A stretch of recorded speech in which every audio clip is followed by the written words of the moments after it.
Good evening and welcome to another episode of the Taco Society Presents. I'm here with Sydney. Hey. How are you? Good, how are you? Good, you're looking great tonight. Thanks, so are you? Oh, wow, I don't get that compliment too often. How about Phil? How's he look? He looks good, I like his outfit. I'm doing all right. Yeah, very casual today, very casual. But one of the, a fallish day, why not? Yeah. Yeah? Makes you look young. Is that an alligator on your shirt? It's actually a rhinoceros. A rhinoceros? Yeah, which is... Is that the Walmart version? I know, yeah, that's Echo. Yeah, they used to have a place up on the Merrimack Outlets, but they're not there anymore. Merrimack Outlets, okay, yes, okay. Yes. Now we'll just, I shop at places like Target and Walmart and, and, Oh, I do too. Yeah, okay. It doesn't? Well, I'm just kidding anyways. We've got quite a show tonight. We're going to be talking about the newest anthology called Invocations, which is put out by Great Old Ones, which is? A publishing company out of southern New Hampshire, where myself and Douglas Poirier opened it up, and it's been around for about 4 years now, maybe? 4 years, yeah. Yeah, maybe. I can't even remember. Yeah. Whatever the first Anthocon was. Yeah, that was probably 4 years ago, yeah, because there's been 3 Anthocons and a no-con. Right. Oh, so it could be 5 years. Could be 5 years, yeah. Wow. Yeah. How many books have you guys come out with? Well, for anthologies, we have about 5 maybe. And then a number of books by some single authors, such as Eric S. Brown and Karen Dent. Karen Dent had one out, and then actually it was Roxanne Dent. I'm sorry, sorry, Karen. Yeah, so and then MJ Preston, Aaron Thorne, MJ Preston, and a few others. Yeah, I've read a few of them. I did some reviews on them for Horror World. Yeah, that's right. So we go way back. Way back. Yeah. So maybe it is 5 years. Yeah. Geez. So. Well, it's good that you're coming out with Invocations, because we're both in it for one. That's true. Yes. We both have a story in it. Yep. And we got a bunch of the other authors that contributed to the anthology coming in tonight. There's a total of 5 of them, 7 if you count us. Yeah. So not everybody could make it, of course, because it's not a New England anthology, but we do have 5 locals. 5 locals, yeah. And semi-locals. Some of them are up from 2 hours away up near the Canadian border. They're coming down. Good. So. Yeah, they are. They got a 2-hour drive after they leave here. So. And I think Judy Calhoun has 3, because she's actually in Colebrook. Oh, geez. Which is literally the Quebec. Yeah. Well, we'll see if we can get them interviewed and get them out of here as soon as we can. Yeah. We don't want to have them drive that late. Yep. Yeah. And I just want to also mention that MJ Preston did the cover for Invocations, and I'm pretty sure Dave, our producer, will have a still of it later on for us to look at. He can't be here. He also has a story in it. Yeah, he's out in Canada, so obviously he wouldn't be able to make it. And then actor Dan Lynch, right out of Hollywood, California, wrote the foreword to the book. He's been in a number of horror films. Good. Wow. Yeah, it's quite an anthology and quite an event. I got Congratulations. To sign it, so I'm looking forward to reading all the stories. Yeah, good. We should go over any news we have before we start the interviews. Want me to go first? Or? Yeah, go right ahead. Okay. I don't have many, just a few things. She's scolding me here, and she has every right to. The Merrimack Valley Book Festival will be coming up on October 21st, so there's plenty of time for us to let you know that that's coming up. I think there's like 55 authors that are going to be there. We're going to be there. Yep. I don't know if you're going to be there, but we're going to be there anyways. Yep, we are.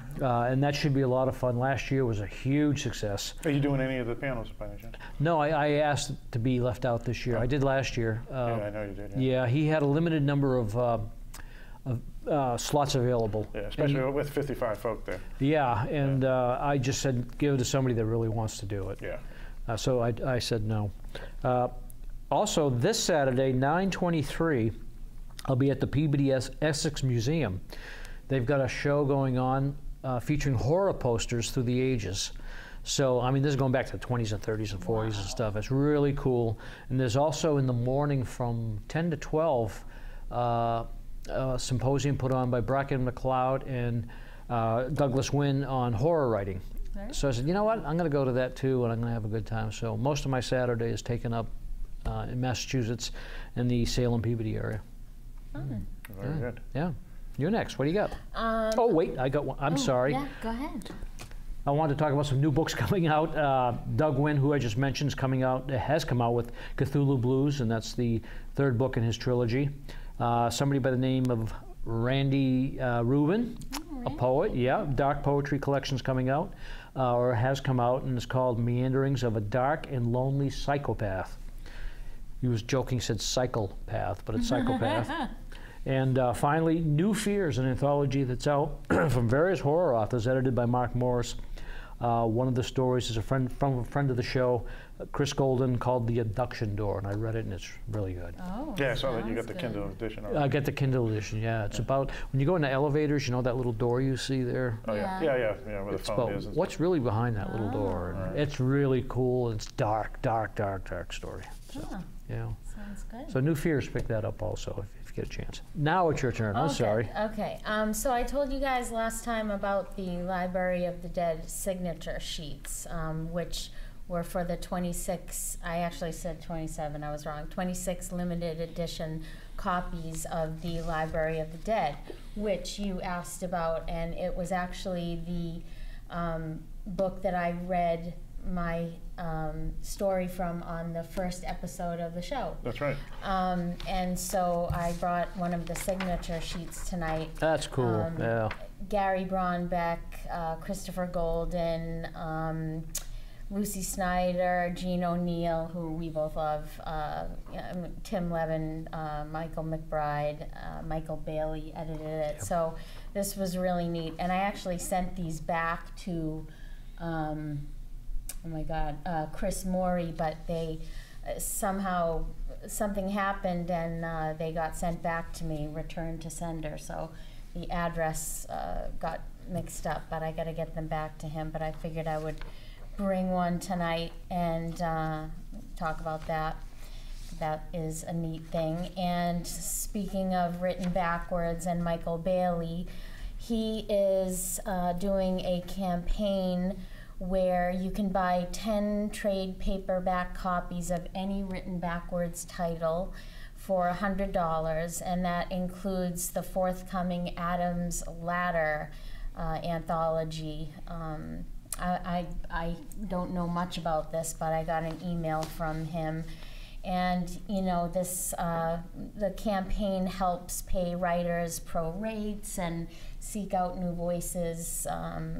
It's a Kickstarter, if I remember right. Yeah, and helps pay for these beautiful books that that he designs. He really is just extraordinary. Chiral Mad and the Library of the Dead, and I haven't seen Adam's Ladder, but I'm sure it hasn't come out yet. That's what the Kickstarter's for, Adam's Ladder. Yeah, but usually he's got like, you know, some early. He does. He has a list of authors and copy. So anyway, there's that, and I wanted to mention that. And I did want to mention, these are just personal things. I got a really nice card from Morgan Griffith, who is an author and artist. She has been in several anthologies, some really, really great ones. She's a wonderful writer. And she and I both have a passion for pet rats. And she let me name one of her babies, and I named him Silas. And he just passed away. She let me know, so I wanted to say I was. I'll keep Silas so in my thoughts tonight. Yeah, and I just want to say real quick, because I've been unplugged, but I have in mind hi to Carl, Freud, Maya, Thomas, Rose, Randy, Brady, John, Ken, Kenneth, Bob, Christy, and MJ. So I'm thinking about you guys, and even though I'm not on social media, I still have everyone in my heart and my prayers and my thoughts. And she does. You did post pictures of these sheets, though, on Facebook. No. Someone did, and they said they sent it to you. Oh, Christopher, was it Christopher? Maybe it was him. Because he sent it to you. Them to me. So and and I sent them to Chris Morey, and I've emailed him, and maybe that's what I should be saying. I've emailed Chris Morey a couple times that they were returned to me in the mail, and I haven't heard back from them, so I'm not sure what to do. Call Michael. I mean, email Michael. Yeah. I will. Because they're probably waiting for these. I know. I sent them right back, and I sent them prior email. Give them to me. I'll sign Michael's name. Shut up. Then Michael already signed his name. You know what? It's funny. The only one who hasn't signed it yet is, look. Gak. Yeah. We have to move on because we've been told that we're running out of time here. I do have one news. Oh yeah, go ahead. End of October. I think it's the 20. I can't remember exactly. 21st is a Saturday. Okay, but is the Salem New England Horror Writers are going to be in Salem for Halloween here at time frame, and I'll be one of the guys there. So. Nice. I was. Where is it exactly? I don't know. Oh, it's right in the middle of Salem. It is? Yeah, Okay. if it's the same as last year. Yeah, so I have that information at home, but it's basically they have this festival during Halloween, and it's crowded as can be. Yeah, so that'll be fun. It'll be my first time there ever during the Halloween time. So. Good luck. Yeah, thanks. Is that all you got? That's it. Okay, we're going to be back in 4 or 5 seconds with our first interview. Yeah. Well, thanks, and again, we'll be right back. All right, we are here with actually a really good friend of mine that I met actually at the very first AnthoCon, and he got me into a writers group locally in Nashua, and it's Greg Norris. Nice to be here. As well, and I know Greg from a writers group many years ago. A long time ago. Yeah, so writers groups, and yet I didn't know Sean, Sydney, and she didn't know me, and yet she was already writing with you even way before I even knew you. Yeah. It's crazy. A lot of talent in this part of the world. It is. It sure is. New England, absolutely. Now, Greg, you actually got a story in here, but before you introduce the story and all that, where are you from, and how did you start writing all that other good stuff? Well, I live in the outer limits of New Hampshire, and I grew up on a very healthy diet of creature double features and classic science fiction television. And knew from my teen years that I wanted to be a writer, only a writer, and so far so good. Nice. I would agree with that. Thank you. You have pumped out some serious work, and it is all just extraordinary. Well, thank you. I really appreciate that. It's very humbling. I admire you so much. Thank you. Yeah, one of the most prolific folks I know, that's for sure. Definitely. And you actually have written screenplays for Hollywood. You've been on local television, the Chronicle. New Hampshire Chronicle. Yeah, and you've actually started your own writers group up in Greater Berlin area of New Hampshire. It's incredible for an area so economically depressed in terms of 9-to-5 working conditions. The level of talent up there it's stunning. It's absolutely stunning. So yeah, a lot of the very good writers that I know are in our group, and several of them are in Invocations. Nice. Now, why don't you tell us a little about your story and read some? Okay. My story is called American Macabre, and it's about a quartet of Wall Street types who strike a deal with the man who walks behind the green to further their careers, but of course, such things come with a price. And I will, if you'd like, I will read you the opening. Please do. Thank you. Okay. American Macabre. Gabriel opened the envelope and thumbed through the thick bunch of $100 bills. Green, he thought, offering a humorless chuckle. How appropriate. The nanny gazed up. He fixed her with a look, and the wisp of a young woman returned to her stance with head held low, eyes aimed at the floor. The car idled. Gabriel glanced at his watch, which had cost more than the envelope contained. He absently mused. Where was she? The day moved on, time refusing to stop because he wanted it to. According to the minute hand, she was now late by 7 seconds. Late was late. Late meant money, and a knock rapped against the tinted window glass beside his head. Gabriel jolted out of his building rage and turned toward the shadow standing outside the car. For a terrible second, the woman known only as Liza had no shape. It was as if a storm cloud had jumped down from the sky, ready to tear into him. Oh, wonderful. Oh, I can't wait to read the rest. Thank you. Yes, the book just came out, so now everybody can check out this great story. Yeah. It's a fantastic collection. Everybody enjoy. Excellent. All right, thanks a lot, Thank you Craig. so much. Appreciate What a it. delight. Thank you. All right, we'll be right back and have some more. Hi, we're back, and we are here with Irene Gallant from Gorham, New Hampshire, which is way up north. How far up north? Not quite to Canada, not quite to Colebrook. But almost. But, yeah. So a long drive. Yeah. Long drive, 2.5 hours from here. Jeez. Thank you for making that long drive to join us here tonight. Thank you for inviting me. Yeah, well, Irene is one of the contributors in Invocations, which is the anthology we're featuring here tonight. We have several contributors. And what is your story called in this anthology? Downtime Children. Ooh. Now, you also contributed to another one of Great Old Ones anthologies, Pernicious Invaders. Yes. And what'd you write for them? My Bloody Valentine. Ooh, what a great title, huh? Yeah, geez. That one was pretty good, too. So, you're a horror writer? Well, not really. I consider myself more mystery, but apparently they took a turn for horror, and I submitted them, and they liked them, so... Good for you. Excellent. They ended up both being, and I thought they were just mystery, so... Well, congratulations. Thank you. Looking forward to reading it. Thank you for signing my copy. Oh, you're welcome. My pleasure. You got something to read for us? I do. I'll read the first page. Yeah. Father, Lord, we pray and ask for your mercy and grace for divine intervention. We so want a child to make our relationship into a family. We beseech you, Almighty Lord, help us to conceive. In Jesus' name, amen. Corbetta Lassard always loved children, so much so that she wanted a dozen. But the good Lord didn't provide, no matter how much she and her husband Ralph prayed or tried to conceive. Truthfully speaking, neither of them was mentally fit to adopt either. One day while Betta was looking through a craft magazine, she came across dolls the size of children. She showed Ralph, and his eyes lit up like it was Christmas morning. You need to get some kids' clothes and make them, he insisted. You can make them to resemble what our children would have looked like. She showed him the photo again. The only thing we'll see are the backs of their heads.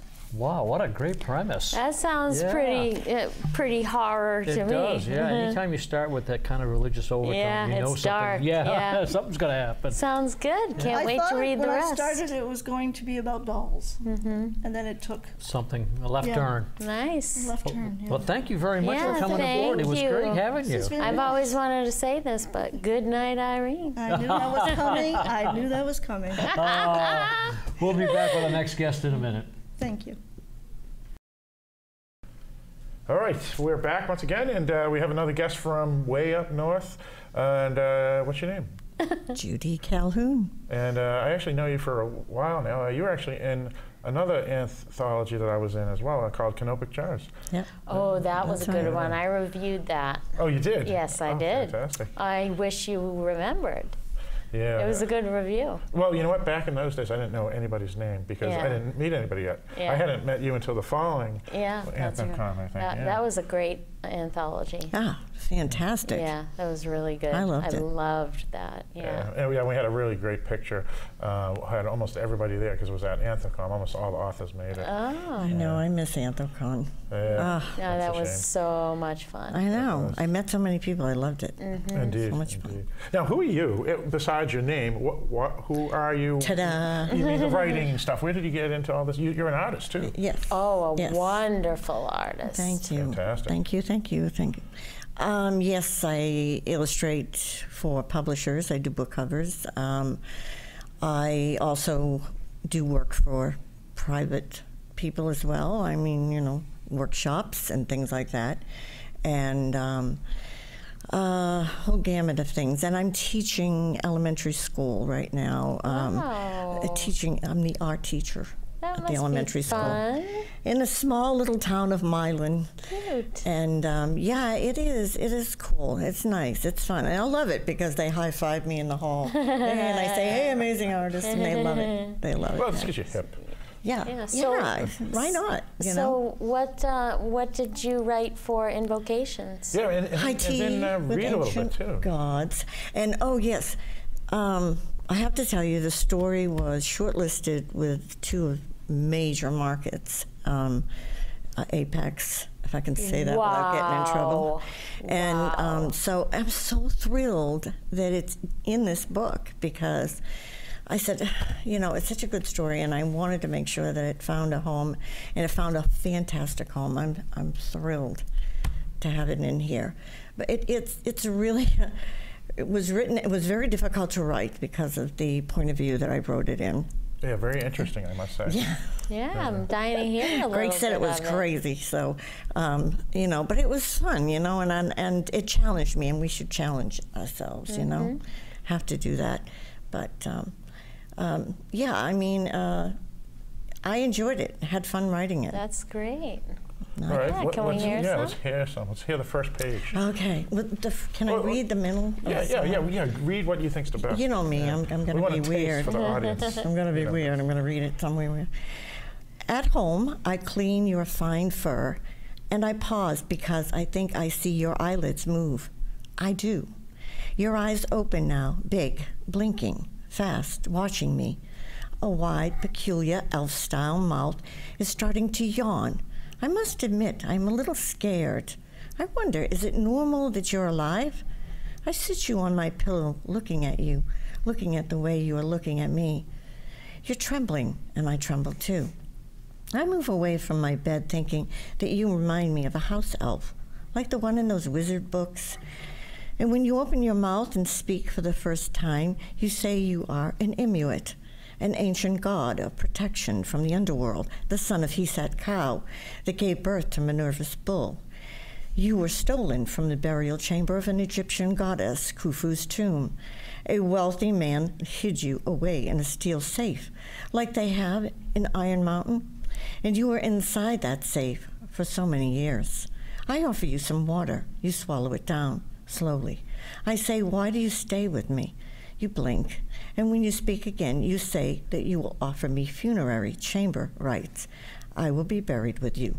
That's how you protect me, like all deities of royalty after they die. I'll stop there. Wow, that sounds fantastic. It's a great story. And I think it being the first story in the book, it really captures our audience that wants to read this type of stuff. Can't wait to read the rest. Thank you. Thanks for signing my copy, and thanks for coming down to join us tonight. Absolutely, Judy. It was fantastic. Appreciate it. Are you kidding? You guys are awesome. Thank you for having me. All right. All right. It's worth the drive. Good, thank you.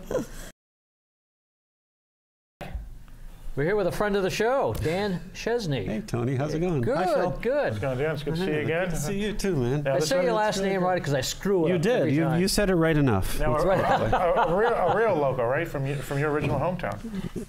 Manchester. Yeah, that's right. Yeah. Kind of up the road, just up the road. Yeah, you're 5-10 minutes away. Yeah. That. So I'm glad to be here. We're Anthem and thrilled at your success. And congratulations to great old ones on the book, and for both of you for being there. I'm in a table of contents with both of you, which is awesome. Yeah, it is actually pretty impressive. It's cool, actually. It's really cool. Yeah. Actually, I think this is the second time I've been in with you. in Pernicious Invaders. Yeah, I was in Pernicious Invaders as well. Yeah, that's right. Which is great. And I believe you were on our second show? Yeah, that's what I said. Yeah. Phil disappointed me earlier because I had been thinking that I was on your first show, and then Phil said, no, I'm on your second show. Yeah, I think the first show was just the four of us sitting, not you weren't here, but the four of us, with Gardner just sitting around talking. So that was in, 50 shows later? My gosh. Yeah, 48 shows ago. That's amazing. You guys are doing a great job.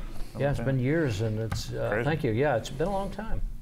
So tell the audience a little bit about yourself before we kick it over to... Yeah, I'm a journalist and a writer. I've been mostly a reporter and journalist for most of my life. I'm primarily a narrative nonfiction writer.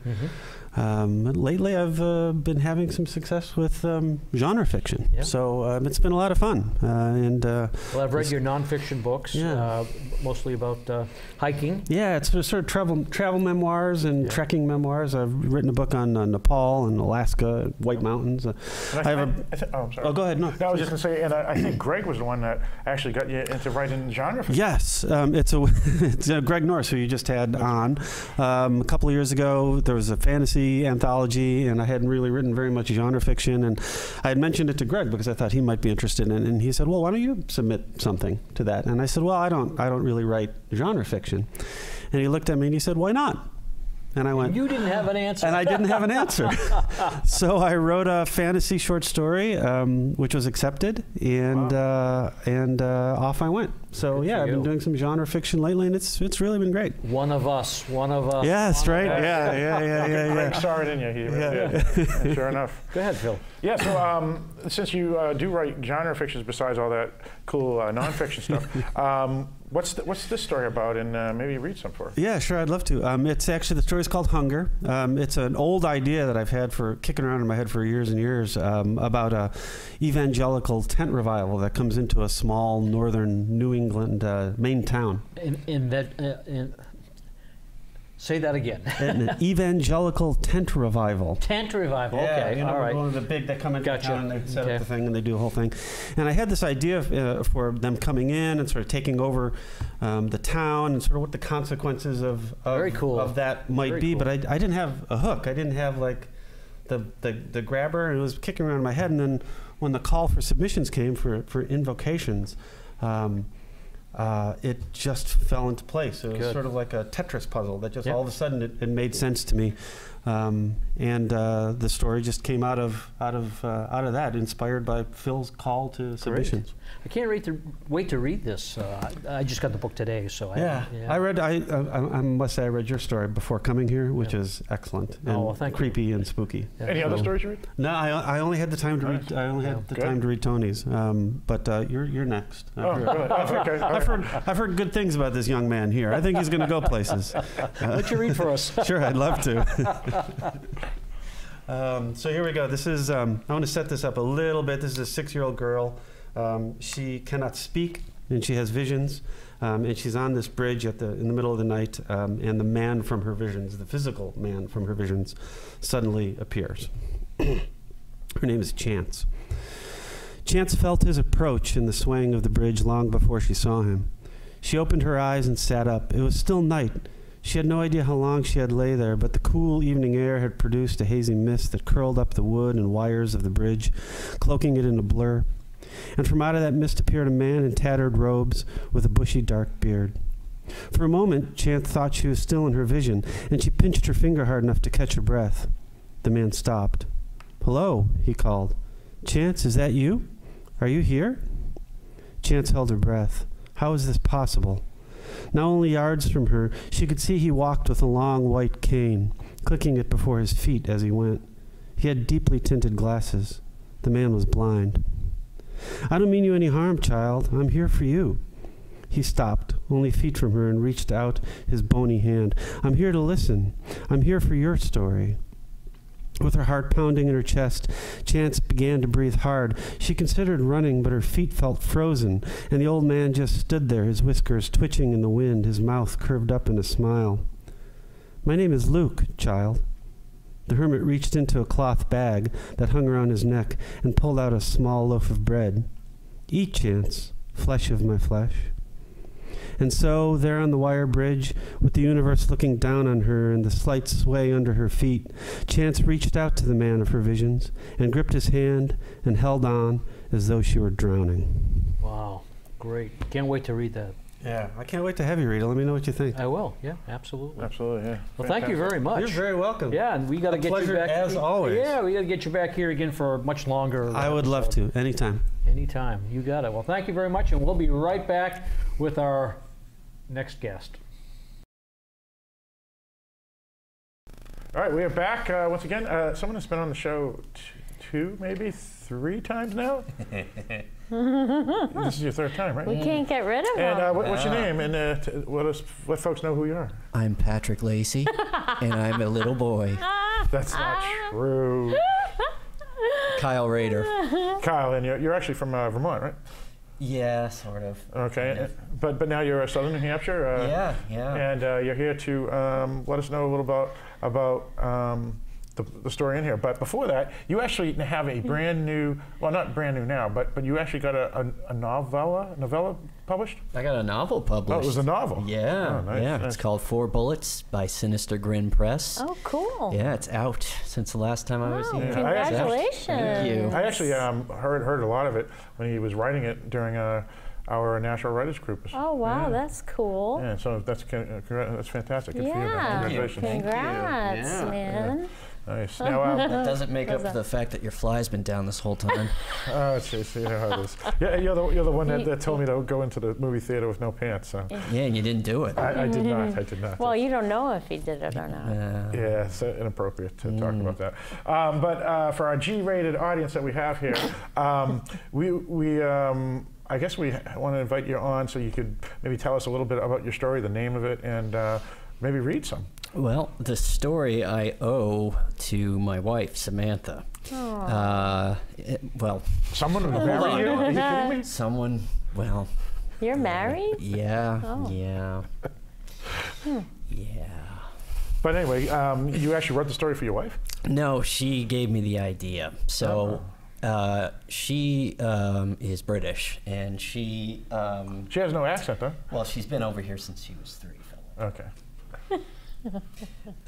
So when she when she came over, when she was over there, her father used to get really excited and would pile them all in this car to go see this old man who lived on the top of this windy old English hill, and he made honey. He kept bees and he made honey. So, and he would pile them in the car and say, "Let's go see the honey man." Oh, and wow. they would drive up this windy hill, and this old man lives by himself. All he does is honey and raise bees, stuff like that. And when she said the words, "Let's go see the honey man," I'm like, that's a really good title. I'm going to have to write that down, and maybe someday I'll make something out of it. And sure enough, here it is. Let's hear it. This whole thing. This is all mine. So this is called Let's Go See the Honey Man. I'm glad I have a signed copy of it. Also, I did a lot of drugs when I wrote this. Like Stephen King. Like a heroic amount of drugs. I hope you saved some for me. No, I did all of them. All right, so for the G-rated audience we have here. Let's go see the honey man. Dreams are made here. The sign start over. See, I'm doing drugs now. Let's go see the honey man. Dreams are made here, the sign proclaimed in chipped paint older than Jezebel and Tristy combined. Tristy had her doubts that the bold advertisement would be backed up once they reached the top of the hill, but she kept those to herself. Jezebel so wanted to stop here on their way up the coast to their honeymoon. It's not that far out of the way, sweets. Jezebel had called her that since their first date 14 years ago. It started as a joke. Tristy had spilled sugar all over the table and herself, resulting in her looking like a powdered donut. It stuck, so much so that it had been on their wedding invites. Besides, it's real, 100% pure honey. I saw so on Anthony Bourdain and YouTube. The people's faces when they try it, it's like God herself is giving them an orgasm. That was how they found themselves climbing the long hill to see the honey man. The honey man's entire operation consisted of a small ranch-style house, sharing the same aged paint as the sign, a modest barn, and a fenced-in pen that contained the hives of basic cable legend. "Are you sure this is the place?" Tristy said as she climbed out of the car. "It just looks like someone's house." That's part of the experience, sweets. Authentic, real down-to-earth stuff. Nice. I have to agree. YouTube does have a lot of damn good cooking shows. It really does. Can't wait to read the rest. It gets progressively worse from there. Hopefully worse as in scary, not bad. My stories, people don't really have a lot of chance for happy endings. I'm just a miserable person. Right, Tony? Yes. Anyway, yes. All right. Well, thank you for joining us. Yes. Yeah. Appreciate it. And congrats on your novel. And this will be my last appearance on the Taco Society. Well, at least you didn't need a taco this time, so we're proud of you. The band hammer. All right. So we're back. We are. And we've had a few guests that have contributed to the Invocations Anthology. And yeah, I guess we can leave now, huh? Yeah, we're all done. Yeah. Thanks. Well, as I guess this is sort of different than what we usually do, but you guys are contributors to the anthology too, so I think we have to interview you. Wow. Yeah. Well, I think you probably know everything there is to know about me. Yeah. Yeah, my pant size is 32, a 16 and a half shirt. No, that's not what you want to know. Why don't we skip all that and just read? Sounds good. You don't have a problem with that? I don't have a problem with much. You want me to go first, or you want? It doesn't matter. What do you story? Let Sydney choose. Well, what's your story called? And just tell me at least where you came up with the idea. Oh, okay. Oh, yeah. She'll ask you that, then ask me that, and then you can read and I can read. We'll do that. How's that? How about you let me run the show? I apologize. My story's called Eyes, and as I was telling a few people, it's actually 10 years in the making. I started writing this. I actually wrote it in 2009, but I couldn't get it right. This is a trunk story? No, it's not a trunk story. Oh, okay. The thing is, I couldn't get the formatting down right.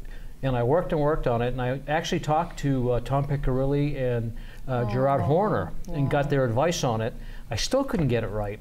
So for years I kept working on it, and I couldn't make the thing work. And what it is, it's a guy, he's picking up a woman in a bar. But he's telling her a story, so I got quotes within quotes within quotes sometimes. Yeah. So it was so difficult for me to do, so I just kind of put it aside. And last year I came back to my writers group and I said, look, I've got this story.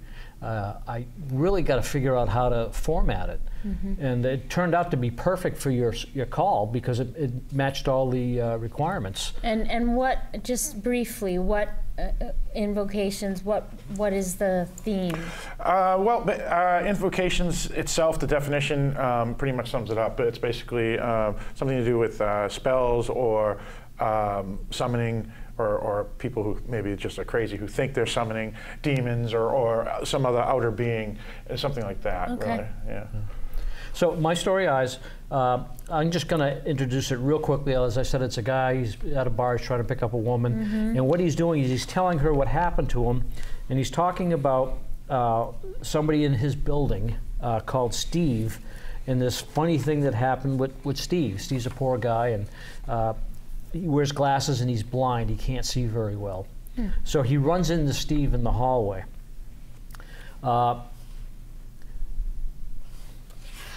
Guess I'm at the right place. To continue with my story, Steve said to me, 2 days ago, there's a knock on my door. I opened it, and even though I can't see more than a foot in front of me, there, as clear as frigging day, I see this beautiful broad standing in the doorway.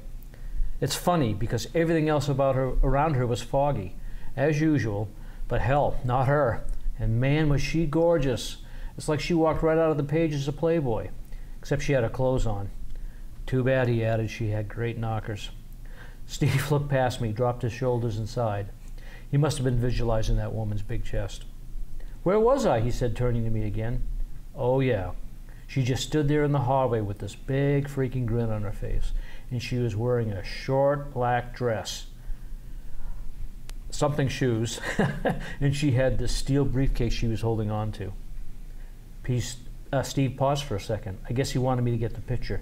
This whole time I watched him, those painted on eyeballs he had on his glasses kept staring back at me.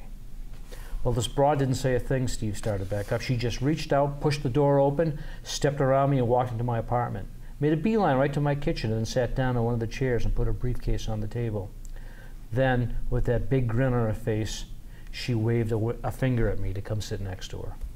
And then it goes on to what happened to Steve. Oh, Steve. Steve, yeah. Guy can't see, and all of a sudden he comes to the door. He's got glasses on with these eyes painted on. And the narrator, Derek, is, whoa, what's going on here? And it gets really funky after that. Interesting. So, yeah. I can't wait to read the rest. Thank you. You're up. Oh, yeah. Let's Sydney run the show. Oh, come on, Tony. Now. So tell us about your story. Yeah, mine is called Penance and Pressure Cookers. Oh. And basically it's 2 time frames in the same location, split by 400 years, and how the darkness in men's or human souls back in the 1600s when outside of Paris they were burning witches, to modern day and the dark souls that we have today with some fundamental terrorists. Wow. And so it's the same location but 400 years difference. And I guess I can read a little bit about the earlier part, the 1600, which is basically where I begin the story before I flash forward. So what prompted this story? I wanted to obviously write something for Invocations, but I wanted to write something where maybe there is no demons or all that. It's just nonsense, and just people will do stupid things because maybe my life's better, I can try something, and of course it's not going to work, but they try it anyway. And then the modern switch is simply the fact that we still have bad things going on today, misunderstandings or whatever, because of human nature, unfortunately. So. And now, since you edit the anthology as the publisher, do you edit your? Oh, you didn't. No. We had a editor who would like to remain anonymous for reasons of the fact that they were going to participate in some other stuff, and they didn't want to. They wanted they wanted Dan Lynch to get the full credit because of what he had done, the honor for having Dan Lynch, the actor, introduced Antho. I was gonna say, if you edit the anthologies, do you have someone else edit your stories? Oh, right. Yeah. Actually, a fantastic other editor that did the work on this, but again. They didn't want to for some contractual reasons. I'm glad you said it before I did. So, Okay, let's read a little bit from it. I love the title. Thank you very much. This takes place, this part of the story, 1637, somewhere between Rambouillet and Dreux, France. The smell, what was it? Simone wondered. Her travels through the harsh brush and branches remained difficult. The late afternoon sun hid behind the thick evergreen covering that hugged the space above her. The forest shadows and the lack of light forced her to stumble along as she traveled among the various stones, rabbit holes, and exposed roots that hindered her way. Balsams, it occurred to her, the smell, it must be balsam pines. Come on, please, quickly, Monique said as she tried to hurry Simone along. Then help me, Simone replied. Monique stopped suddenly, causing her friend to stagger off the path. Simone put out her hand and grabbed a birch trunk to regain her balance. What are you doing? Monique asked. Simone glared at her companion, though she was not quite sure Monique would be able to see her frustration. I need help, she reiterated. Help? It's heavy. Monique stood silently, as if expecting Simone to do something. Simone let go of the birch tree and pulled the large sack from over her shoulder. She waited, holding it out patiently. Is it heavy? Monique asked. What do you think? She said. I was the one that found it, Monique said, seeming to stumble on the last word of her sentence. It was agreed upon. Yvette gave you this task. So that's just the opening of the two girls, or teenagers. Sounds good. Heading through. I'm looking forward to reading all these stories. Yeah, it's been same a fun, here. I got my copy signed by all the contributors who joined us tonight, and you too. Well, we're going to say goodbye, then come back and do the closing. Yep, and folks can actually find us everywhere online at bookstores online and stuff. So. Yep. Excellent. Thanks for letting me interview the two of you. Oh well, it was our pleasure. I never get to do that. Yes. All right, so we'll be back.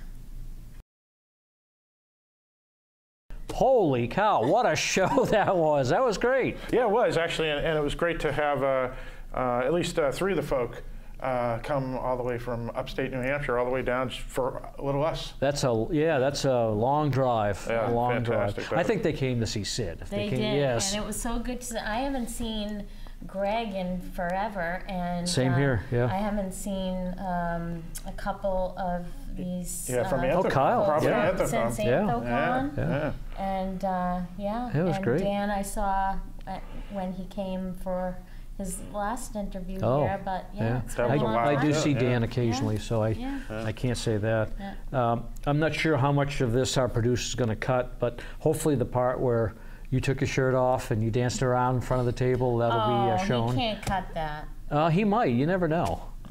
Oh. Well, they do have very strict things here in Goffstown. we couldn't put a movie trailer on except on YouTube from or the part where you took your pants off and danced around the table. That never happened. What are you making up stuff like that for? Well, that's my job. I make stuff. I just saw that movie Mother by Darren Aronofsky. Oh, yeah? And I was the only person in the theater, and I posted that on Facebook. And one person, meaning our guest Kyle, said, "Phil, are you going to watch it without your pants on since you're all alone?" And I said, no, I don't want to get arrested. So. Okay, well, we got 26 seconds to say goodbye, everybody, and we'll be back for our October show. That's right. Which should be maybe our 49th. Oh, I think you're right. Yeah. We're getting real close. Wow. So thank you, everybody. Yeah, it was a great time. Thank you. We'll see you next month.